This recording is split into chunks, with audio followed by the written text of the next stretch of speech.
ನಮಸ್ಕಾರ ರಿವ್ಯೂ ಚಾನಲ್ಗೆ ಸ್ವಾಗತ. ನಾನು ಸೌಖ್ಯ ಗಾಂವ್ಕರ್. ಐ ಲವ್ ಮೊಹಮ್ಮದ್ ಹಲವಾರು ರಾಜ್ಯಗಳಲ್ಲಿ ಹಿಂಸಾಚಾರಕ್ಕೆ ಕಾರಣ ಆಗ್ಬಿಡ್ತು. ಏಕಾಏಕಿ ಇದೇನಾಗ್ತದೆ ದೇಶದಲ್ಲಿ ಅಂತ ಈಗಾಗಲೇ ರಿಪೋರ್ಟ್ ಮಾಡಿದ್ವಿ. ಕರ್ನಾಟಕ ಸೇರಿದಂತೆ ಎಲ್ಲೆಲ್ಲಿ ಏನೇನು ಅವಾಂತರಗಳು ಇದ್ದಕ್ಕಿದ್ದಂತೆ ಶುರುವಾಗಿವೆ. ಶೋ ಆಫ್ ಸ್ಟ್ರೆಂಗ್ತ್ ರೀತಿಯಲ್ಲಿ ಶಕ್ತಿ ಪ್ರದರ್ಶನವಾಯಿತು ದೇಶದ ಒಳಗಡೆ ಅನ್ನೋ ತನಕ ಇದು ಆಕ್ರೋಶಕ್ಕೆ ಕಾರಣ ಆಗಿತ್ತು. ಈಗ ಯೋಗಿ ಆದಿತ್ಯನಾಥ್ ಇದರ ಹಿಂದಿರುವಂಥ ಶಕ್ತಿಯನ್ನು ಬೇರು ಸಮೇತ ಕಿತ್ತೆಸೆಯುವಂಥ ಕೆಲಸ ಮಾಡ್ತಿದ್ದಾರೆ. ಐ ಲವ್ ಮೊಹಮ್ಮದ್ ಹಿಂದಿರುವ ದುರುದ್ದೇಶಕ್ಕೆ ಬಿಗ್ ಶಾಕ್ ಕೊಟ್ಟಿದ್ದಾರೆ ಈಗ UP CM. ಡೀಟೇಲ್ಸ್ ಇರ್ತಾ ಹೋಗ್ತೀವಿ. ಮಾಡಿದ್ರೆ ನಮ್ಮ ಚಾನಲ್ನ ಸಬ್ಸ್ಕ್ರೈಬ್ ಮಾಡಿ, ನಿಮ್ಮ ಅಭಿಪ್ರಾಯ ಕಮೆಂಟ್ ಮಾಡಿ ತಿಳಿಸಿ. ಎಸ್ ವೀಕ್ಷಕರೇ, ಉತ್ತರ ಪ್ರದೇಶದಲ್ಲಿ ಶುರುವಾಯಿತು ಐ ಲವ್ ಮೊಹಮ್ಮದ್ ಅಂದ್ಕೊಂಡು ಏನು ಪೋಸ್ಟರ್ಗಳನ್ನು ಪ್ರದರ್ಶನ ಮಾಡೋದು. ಹೆಸರಿಗೆ ಅವ್ರ ದೇವರನ್ನು ಅವರು ಪ್ರೀತಿಸಿದ್ರೆ ಏನೂ ತಪ್ಪಿಲ್ಲ ಅದನ್ನು, ಆದರೆ ಇದು ಬೇರೆ ರೀತಿಯ ಸ್ವರೂಪವನ್ನು ಪಡ್ಕೊಳ್ತಾ ಹೋಯ್ತು. ಯಾಕೋ ಉದ್ದೇಶ ಬರೀ ಅವರ ದೇವರ ಮೇಲಿನ ಪ್ರೀತಿ ಅಷ್ಟೇನಾ ಅಥವಾ ಬೇರೆ ಏನಾದರೂ ಇದೆಯಾ ಅನ್ನೋ ಮಟ್ಟಿಗೆ ಆಕ್ರೋಶಕ್ಕೆ ಕಾರಣ ಆಯಿತು. ಯಾಕಿದ್ದಕ್ಕಿದ್ದಂತೆ ಹಿಂಗಾಗ್ತಿದೆ ದೇಶದಲ್ಲಿ. ಕಲ್ಲು ತೂರಾಟಗಳು ನಡೆದವು. ಪ್ರೇಯರ್ ಆದಮೇಲೆ ದೊಡ್ಡ ಗಲಾಟೆ ಆಯಿತು UPಯಲ್ಲಿ. ಕರ್ನಾಟಕದಲ್ಲೂ ಕೂಡ ದಾವಣಗೆರೆಯಲ್ಲೆಲ್ಲ ಜೋರಾಯಿತು ಗಲಾಟೆ. ಕೆಲವರ ಮನೆಗಳನ್ನೇ ಟಾರ್ಗೆಟ್ ಮಾಡಿ ಕಲ್ಲು ತೂರಿದ್ರು, ಹಿಂದೂಗಳ ಮನೆ ಅಂತೆಲ್ಲ ಆರೋಪ ಕೇಳಿಬಂತು. ಏಕಾಏಕಿ ಪೋಸ್ಟರ್ಗಳನ್ನು ಪ್ರದರ್ಶಿಸೋದು ಇದು ಮತ್ತೆ ಶಾಂತಿ ಕದಡೋದಕ್ಕೆ ಕಾರಣ ಆಗುತ್ತೆ ಅಂತ ಎಚ್ಚರಿಕೆ ಕೊಟ್ಟ ಮೇಲೂ ಕೂಡ ಅಂತಹ ಕೃತ್ಯಗಳನ್ನು ಕೆಲವರು ಕೈಗೆತ್ತಿಕೊಂಡಿರೋ ಆರೋಪ ಕೇಳಿಬಂತು. UPಯಲ್ಲಂತೂ ಗಲಾಟೆ ಜೋರಾಗಿ ಲಾಠಿ ಚಾರ್ಜು ಆಯಿತು. ಈಗ ನೋಡಿ UP CM ಏನು ಮಾಡಿದ್ದಾರೆ ಅಂತ. ಹಲವು ರಾಜ್ಯಗಳಲ್ಲಿ ಹಿಂಸಾಚಾರಕ್ಕೆ ಕಾರಣ ಆಗಿದ್ದಂಥ ಐ ಲವ್ ಮೊಹಮ್ಮದ್ ಕಿಚ್ಚಿನ ರೂವಾರಿ ಈಗ ಉತ್ತರ ಪ್ರದೇಶದಲ್ಲಿ ಅರೆಸ್ಟ್ ಆಗಿರೋದು ಮತ್ತು ಯಾವ ರೀತಿ ಎಚ್ಚರಿಕೆ ಕೊಟ್ಟಿದ್ದಾರೆ. UPಯಲ್ಲಿ ಯಾರ ಆಡಳಿತ ಇದೆ ಅನ್ನೋದು ಮರೆತು ಬಿಟ್ಟಿದ್ದಾರಾ ಪಾಪ. 2017 ಹಿಂದೆ ನಡೀತಿದ್ದೆಲ್ಲ ಇನ್ನು ಮುಂದೆ ನಡೆಯಲ್ಲ ಅನ್ನುವಂಥ ಎಚ್ಚರಿಕೆಯನ್ನು ಕೊಟ್ಟಿರೋದು. ಉತ್ತರ ಪ್ರದೇಶದಲ್ಲಿ ಯೋಗಿ ಆದಿತ್ಯನಾಥ್ ಅವರೀಗ ಮುಸ್ಲಿಂ ಧರ್ಮಗುರು ಮತ್ತು ಇತ್ತೆಹಾದ್ ಎ ಮಿಲ್ಲತ್ ಕೌನ್ಸಿಲ್ ಮುಖ್ಯಸ್ಥ ತೌಕೀರ್ ರಾಜಾ ಖಾನ್ ಬಂಧಿಸುವಲ್ಲಿ ಯಶಸ್ವಿಯಾಗಿದ್ದಾರೆ. ಪೊಲೀಸರು ಬಂಧಿಸಿದ್ದಾರೆ. ತೌಕೀರ್ ಸೆಪ್ಟೆಂಬರ್ 4ರಂದು ಆರಂಭವಾದ ಈ ಅಭಿಯಾನಕ್ಕೆ ನಾಂದಿ ಹಾಡಿದ್ದ ವ್ಯಕ್ತಿ. ಉತ್ತರ ಪ್ರದೇಶದ ಬರೇಲಿಯಲ್ಲಿ ಸೆಪ್ಟೆಂಬರ್ 26ರಂದು ಶುಕ್ರವಾರದ ಪ್ರಾರ್ಥನೆ ನಂತರನೂ ಐ ಲವ್ ಮೊಹಮ್ಮದ್ ಆಂದೋಲನಕ್ಕೆಲ್ಲ ಕರೆ ಕೊಟ್ಟು ಜೋರು ಗಲಾಟೆ ಆಗಿಬಿಟ್ಟಿತ್ತು. ನೋಡಿ ಯೋಗಿ ಆದಿತ್ಯನಾಥ್ ಅವ್ರು ಕೊಟ್ಟಿರೋ ಎಚ್ಚರಿಕೆ. ಒಬ್ಬ ಮೌಲಾನ ರಾಜ್ಯದಲ್ಲಿ ಯಾರು ಅಧಿಕಾರದಲ್ಲಿದ್ದಾರೆ ಅನ್ನೋದನ್ನು ಮರೆತಂತೆ ಕಾಣಿಸ್ತಾ ಇದೆ. ಇಂಥದ್ದೆಲ್ಲ 2017ಕ್ಕಿಂತ ಮೊದಲು ತುಂಬ ನಡೀತಾ ಇತ್ತು. ವಿನಾಕಾರಣ ಏನೇನೋ ಆಗ್ತಿತ್ತು. ಹಬ್ಬ ಮೆರವಣಿಗೆ ಅಂದರೆ ಇದು ಕಟ್ಟಿಟ್ಟ ಬುತ್ತಿಯಾಗಿತ್ತು ಇಂಥ ಬೆಳವಣಿಗೆಗಳು. ಆದರೆ ಇನ್ನದ ಆಗಲ್ಲ. ಮರ್ತು ಹೋಗಿದೆ ಅನಿಸುತ್ತೆ ಈಗ ಯಾರಿದ್ದಾರೆ ಅಂತ. ಬಾಲ ಬಿಚ್ಚೋದಿಕ್ಕೆ ಬಂದಿದ್ರು. ನಾವು ಕಲಿಸಿದ ಪಾಠ, ಈಗ ನಾವು ಕಲಿಸೋ ಪಾಠ ಭವಿಷ್ಯದ ಪೀಳಿಗೆಗಳು ಗಲಭೆ ಮಾಡುವ ಮುನ್ನ 1 ಸಲ ಅಲ್ಲ 2 ಸಲ ಯೋಚಿಸಬೇಕು ನೋಡಿ. ಅಂತಹ ಪಾಠವನ್ನು ಕಲಿಸಿದ್ದೀವಿ. ಮುಂದೆ ಯಾರು ಈ ರೀತಿ ಗಲಭೆಯ ದಾರಿಯನ್ನು ಕೈಗೆತ್ಕೊಳ್ಬಾರ್ದು.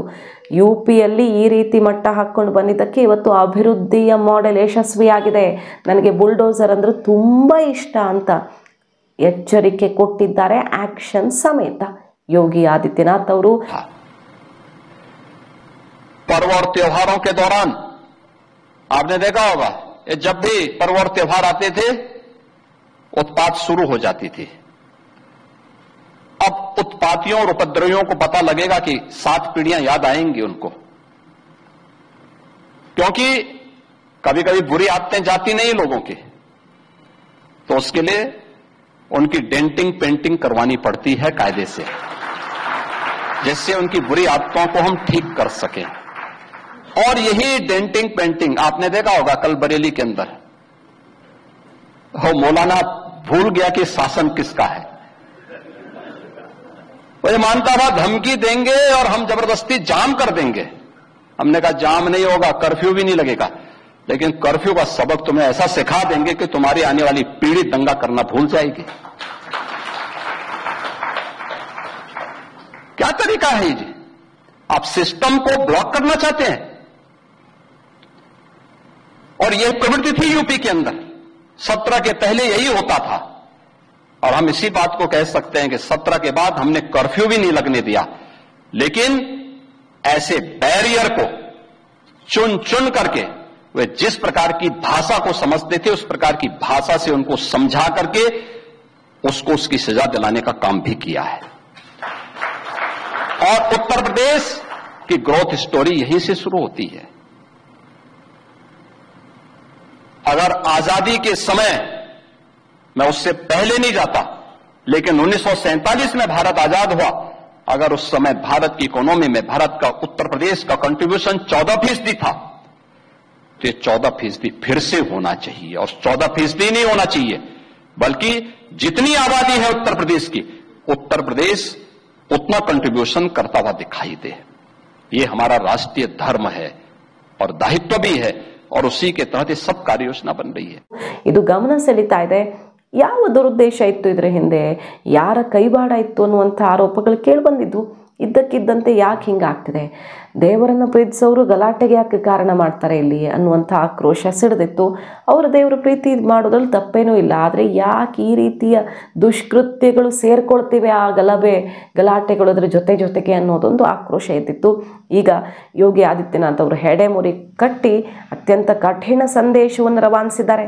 ಈಗಿನವರನ್ನು ಬಿಟ್ಟರೆ ತಾನೇ ಮುಂದಿನವ್ರು ಮಾಡೋದು. ಅಲ್ಲಿ ಕರ್ನಾಟಕದಲ್ಲಿ ಅದೇ ಅಲ್ವಾ ಆರೋಪ ಕೇಳಿ ಬಂದಿದ್ದು, ರಾಜ್ಯ ಸರ್ಕಾರದ ವಿರುದ್ಧ. ಮದ್ದೂರು ಗಲಾಟೆ ಆಯಿತು, ಇನ್ನೊಂದು ಗಲಾಟೆ ಆಯಿತು.